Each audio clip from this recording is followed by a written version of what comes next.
თბილისის საკრებულოში კი ჟურნალ კოპირაითის მე-11 ნომრის პრეზენტაცია გაიმართა ჟურნალის საავტორო უფლებათა ასოციაციის მიერ გამოიცემა პირველი. ეს პირველი ჟურნალია ამ სფეროში და მისი მიზანი საავტორო უფლებათა შესახებ საზოგადოებრივი ცნობიერების ამაღლება, ამ სფეროს პოპულარიზაცია და ქვეყანაში მიმდინარე კულტურული პროცესების გაშუქებაა. ჟურნალის მე-11 ნომერში სხვა საინტერესო სტატიებთან ერთად საქმპატენტის ახალ ხელმძღვანელს გაიცნობთ, გია ეძგვერაძის პრობლემატიკას გააანალიზებთ და სტუდენტურ კლუბში ხვდებით ჟურნალის პრეზენტაციას საზოგადოებისთვის ცნობილი სახეები ასოციაციის წევრები, საერთაშორისო ორგანიზაციებისა და სახელმწიფო ორგანოების წარმომადგენლები დაესწრნენ.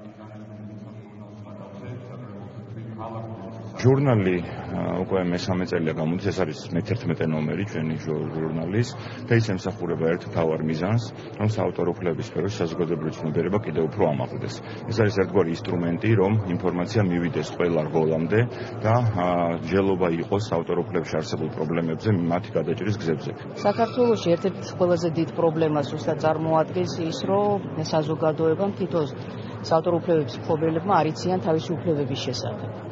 და მსგავსი ჟურნალი და მსგავსი აქტივობა, რა თქმა უნდა, წაახალისებს საზოგადოების განათლებას ამ სფეროში.